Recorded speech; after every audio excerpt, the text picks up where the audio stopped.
जो लोग हमारे साथ रुपया बन गए थे, वो घोड़े की 2.5 चाल से किधर गिरे जाकर के किसी को नहीं पता। लेकिन साथियों का गाना चला दे पार्टी का, बोले भाई यहाँ पे माइक पे गाना पार्टी का चलाओ ना, राजनीति का चलाओ।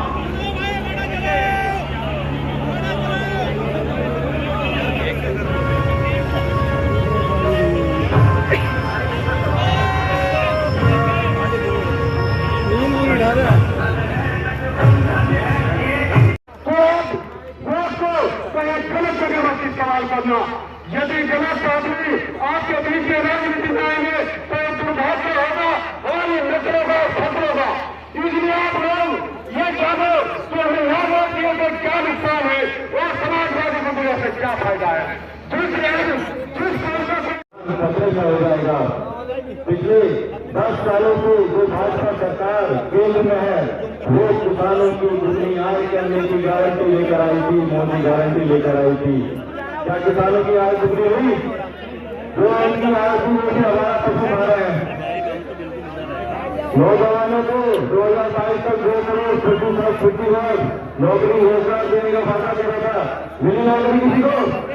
पिछले 7 सालों में उत्तर प्रदेश में जितने पेपर लीक होने का रिकॉर्ड हो गया हुआ देखा कभी? अगर पुलिस की वैकेंसी हुई थी तो किसने किया था एग्जाम? तो ये जोश यही जोश दिखाना है, यही मौका है आप लोगों के पास भाजपा सरकार को बाहर फेंकने के लिए। नौकरी मिल चाहिए, युवा से बात कर रहे हैं, अपने नौकरी चाहिए भाइयों, चाहिए। भाजपा सरकार हटाओ नौकरी का, किसान सरकार को बाहर फेंकने का सपना आ गया है। यही वो चुनाव है जिसका बेसब्री से इंतजार था। 2024 का चुनाव है। हमारे किसान भाई, गरीब भाई, व्यापारी भाई और देश का युवा, उत्तर प्रदेश का युवा इस सरकार से प्रताड़ित है, दूसरी सरकार से प्रताड़ित है। ये नफरत फैलाने वाली सरकार है। बहुत संक्षेप में बोलना चाहता हूँ मैं, ये हमारा देश गंगा जमुना तहजीब का देश है। इस देश को बनाने में हिंदू मुस्लिम सिख ईसाई बौद्ध सभी धर्मों का महत्वपूर्ण योगदान रहा है। तो आप अपने भाईचारा बना के रखें और इसी भाईचारे के साथ जो 9 लोकसभा नहीं, पश्चिमी उत्तर प्रदेश और इंडिया में एक समाज, एक सभी धर्म, सभी समाज के लोग इंडिया गठबंधन के हर प्रत्याशी को जिताकर माननीय राष्ट्रीय अध्यक्ष इंडिया गठबंधन के सभी सहयोग बलों को मजबूत करने का काम करें। ये 2024 का चुनाव आप लोगों से दिशा निर्भर करेगा, आप लोगों का भविष्य का है। ये किसानों की फसल और युवाओं की नस्ल बचाने का चुनाव है। ये इस चुनाव से बड़ी गंभीरता से लेना। और मैं आप लोगों को भी चाह रहा हूँ, आकर हमें बातें होती रहेंगी। आप लोग सुबह के दिन का बेसब्री से इंतजार कर रहे हैं और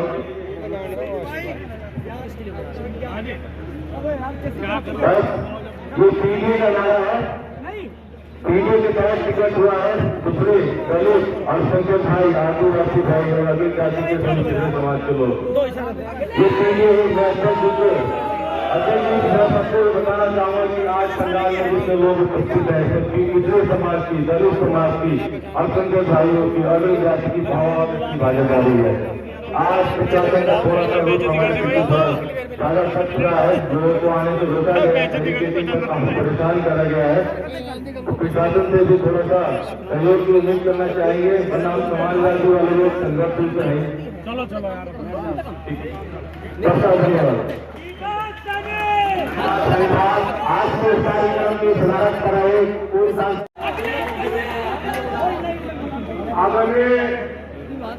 आज के सम्मानित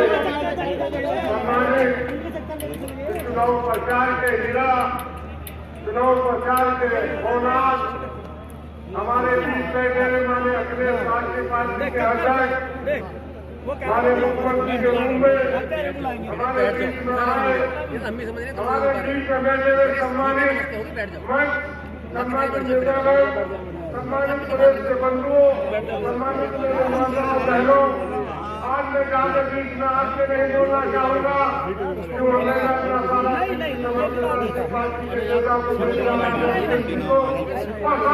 वसीम का क्या नाम था? आपकी हुई है साथियों। वसीम कौन सी तारीख की हुई? मैं कह रहा हूँ कौन सी तारीख की थी? 11 की बिना साथियों एक ही दौर आने वाली है, आपको तो देश की तकदीर अपने किस्म को बदलने का काम करेगी ताकि वो 19 तारीख है। मेरे नौजवान साथियों, अस्सी पिछड़ो, अस्सी बैठो, अस्सी हम समाज के लोगों, सम्मानित दोस्तों, ज्यादा मैं कहकर आके 19 तारीख को एक वोट डालकर हाथ आके बता दो साथियों जिताने का काम करेंगे नहीं करेंगे साथियों। आपने यहाँ से मेरा पुत्र पहले भी जिताया था साथियों, मेरा पुत्र जिता के भेजने का काम किया था।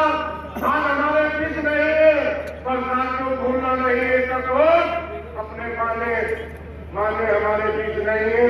माने मुलायम सिंह यादव जी आज उनकी भाग्य के और एक कदम की आत्मा के जुड़ का वोट आप लोगों से मांगना चाहता हूँ। वहां जाके बता दो सब समाज देने का काम करेंगे नहीं सर। यही मेरी सुनाना। जय हिंद जय श्री नौजवान प्रत्याशी दीपक सैनी जी मंच पर उपस्थित पूर्व सांसद काले रंग, समाजवादी पार्टी के हमारे जिले के अध्यक्ष जिया चौधरी जी, विधायक रामदास सैनी, समाजवादी पार्टी के बहुत पुराने नेता राष्ट्रीय सचिव राजकुमार यादव जी, हमारे समाजवादी पार्टी के हाजी यादव साहब, महाराज जी साहब, प्रभुदयाल वाल्मीकि जी, श्यामलाल सेन जी, सत्येंद्र सैनी जी, विधायक अशोक खान, विधायक आशु मलिक जी, मंच पर उपस्थित नरवेश सिंह खालसा जी, किशोर वाल्मीकि, हरिभूषण खटीक जी और बहुत सारे साथी, हमारे संगठन के अध्यक्ष महल ललतेज जी और बड़ी संख्या में हमारे सभी समाजवादी पार्टी के नेता जो मंच पर हैं, यहाँ पर उपस्थित चुनावी जनसभा में सभी आदमी बुजुर्ग, किसान भाई, नौजवान साथी, माताएं, बहनों, पत्रकार बंधुओं, मैं सबसे पहले इस चुनावी जनसभा में आए हुए आप सबका बहुत बहुत धन्यवाद और आभार प्रकट करना चाहता हूँ। जहाँ गर्मी है और लगातार तापमान बढ़ता चला जा रहा है और वोट डालने का समय भी अब कुछ बचा नहीं है, राष्ट्रीय स्तर से लेकर के प्रदेश स्तर के पता नहीं कौन सा पैकेज मिला है विधायकों को और दलों को, हम नहीं समझ पा रहे। मेरा नंबर सेव कर ले। ये जमाना पैकेज क्या है पता नहीं, विधायकों को कौन सा पैकेज मिल जाएगा जिससे आपने अपने वोट से जिताया। बताओ आपने अपने वोट से जिताया था, वो हमें धोखा नहीं देके गए, आपको धोखा देके गए हैं और आपके साथ हमें भी धोखा दे गए। वो घटिया आदमी था, वो घटिया आदमी था, घटिया। जाने कौन सा पैकेज मिल गया, हम तो शतरंज नहीं जानते हैं, सदस्य के खिलाड़ी रहे हैं, थोड़ा बहुत शतरंज जानते हैं, पैकेज अब हम देंगे उसे। लेकिन बीजेपी के घोड़े के 2.5 साल से वो दल कहाँ चला गया पता नहीं।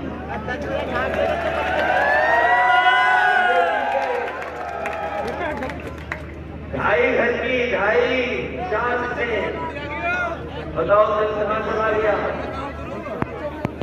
जिससे डर करके हम लोगों ने उन्हें जिताया। आज पैकेज पा करके उन्हीं के साथ खड़े हो गए। इसलिए ये चुनाव हमारे आपके भविष्य का तो है ही है चुनाव, लेकिन आने वाली हमारी पीढ़ी का चुनाव है। ये 400 लोकसभा जीत करके पता नहीं कौन सा संविधान में बदलाव, उस संविधान में जिस संविधान को अम्बेडकर सारी मीडिया और उस संविधान के तहत हमें अब जोर से बोल तो बड़ा कौन तुम्हारे साथ है, उन अधिकारों को ये छीन रही है। इनके लिए कोई कानून नहीं है, इनके साथ कोई चला है उसके लिए कोई कानून नहीं है। ये अपनी बड़ी बड़ी संस्थाएं जो हैं उनको खत्म कर करके अपने लिए इस्तेमाल कर करके लोगों पे दबाव बना रहे हैं। चाहे वो ईडी हो, सीबीआई हो, इनकम टैक्स हो, उनके माध्यम से लोगों को डरा धमका रहे हैं। जबकि कोई भी सरकार में रहे, उसकी जिम्मेदारी ये बनती है कि संस्था कमजोर नहीं हो, संस्था और मजबूत हो।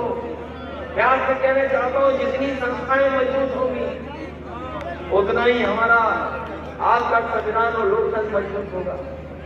लेकिन ये बीजेपी के लोग लोकतंत्र से लेकर के, संविधान से लेकर के संस्थाओं के साथ खिलवाड़ कर रहे हैं और ऐसे खिलवाड़ कर रहे हैं।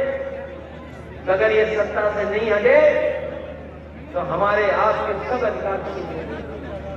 हमें आपको ये सरकार से कुछ नहीं दे रहे हैं, ना अस्पतालों में दवाई,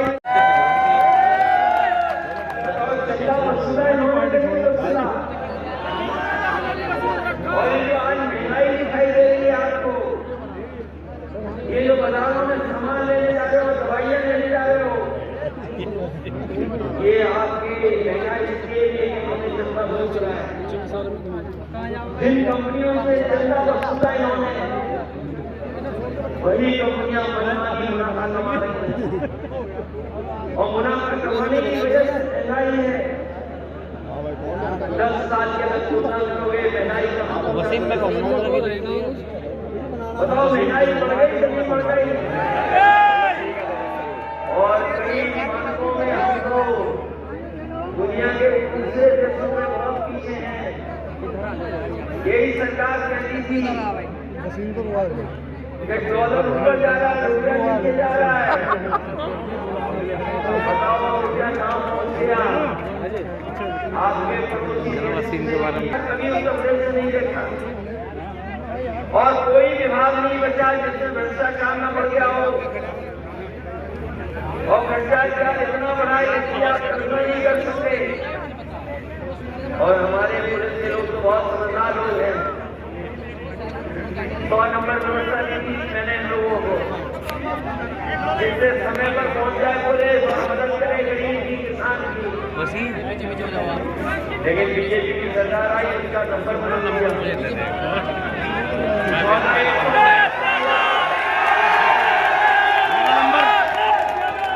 और 112 से हमारी पुलिस को लगा तो उनका भी रेट बढ़ जाना चाहिए।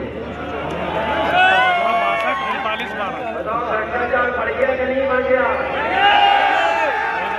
और जिन्होंने आज अखबार ध्यान से पढ़ा होगा, वैसे गलत हुआ है अभी अरे गलत नहीं, ये जो बैठे ना नेता, ये बहन के लावड़े किसी का नंबर बहन के लावड़े बुलाएगा तुम्हें तो ये हमारे मुख्यमंत्री जी की पुलिस कैसी बन गई कि पुलिस से गलत बन गई है। अजी तुम नहीं करता मतलब थोड़ा सा कह दो, इतना विरोध नहीं कर सकते तेरा। जब वो कैसा नहीं मिल पाया तो बताओ उसे गोली मार दी कि नहीं मारी? मीडिया वाला नहीं, वो तो है गोली मार दी किसको? क्या नाम है वसीम। ये जो बीजेपी वाले मुख्यमंत्री जी कह रहे हैं, पता नहीं कौन सी कहानी पढ़ाते थे, गिरी वाली कहानी यार वसीम भाई। अभी बनारस में हम लोगों ने देखा, देश के जो प्रधान सांसद हैं उनकी लोकसभा में एक चौराहे पर इसी तरह हमारे छात्र के सब इंस्पेक्टर ने किसी बीजेपी वाले को रोक दिया। तो बीजेपी वाले उसको सोशल मीडिया पे आपने देखा होगा। और ये पेपर जानबूझ करके लीक करा रहे हैं क्योंकि ये नौजवानों को नौकरी न देनी पड़ जाए, इसलिए पेपर लीक हो रहा है। पेपर लीक इसलिए कराया जा रहा है जिससे नौजवानों को नौकरी न देनी पड़ जाए। ये लीक वाले इस बार नौजवान तैयार हैं और हमें तो ये लगता है कि इस बार किसान और नौजवान मिलकर के इस भारतीय जनता पार्टी का सफाया करने का काम करेंगे। इन्हें पूरी तरीके से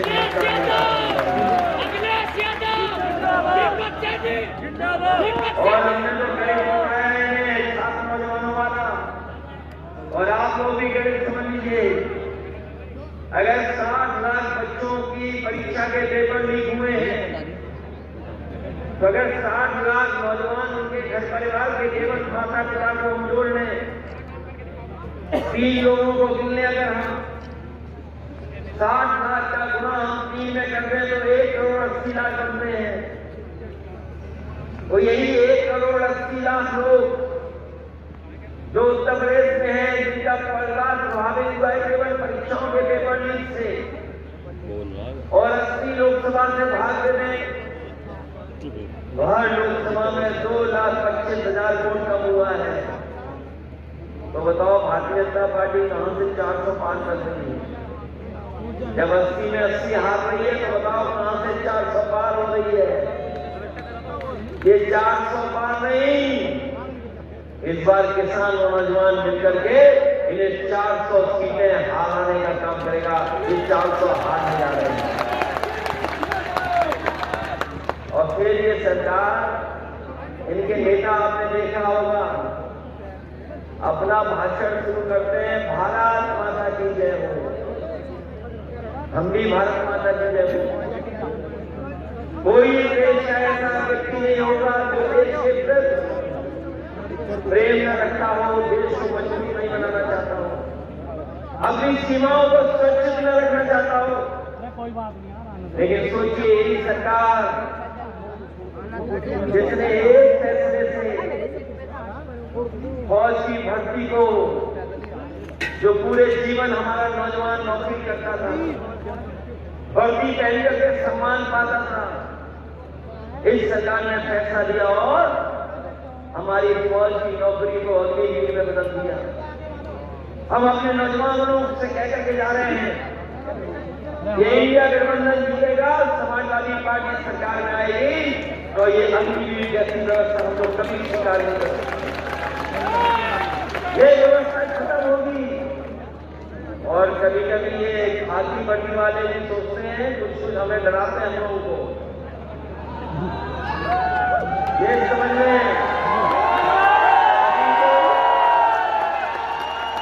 अभी तो दिल्ली वालों ने फौज की भर्ती 4 साल की कर दी। हो सकता है ये सरकार में आ गए और 400 जीत गए तो ये खाकी वालों की नौकरी 3 साल की हो जाएगी। बताओ 3 साल के बाद क्या करोगे? चल करके खेत में किसको रोकोगे? भैया मीरापुर के नेता सुधार दो। मीरापुर किसी को पता था? बताओ, किसी को पता था कि फौज की भर्ती 4 साल की हो जाएगी?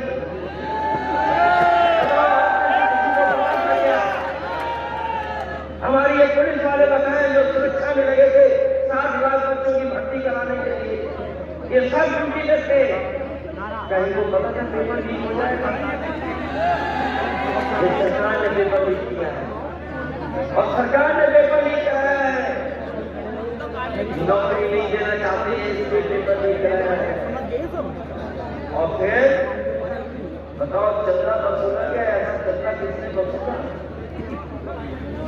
हम और आप लोग कितने दिनों से राजनीति कर रहे हैं, किसी राजनीतिक दल ने कभी ऐसा चंदा नहीं वसूला होगा जैसा बीजेपी ने वसूल लिया।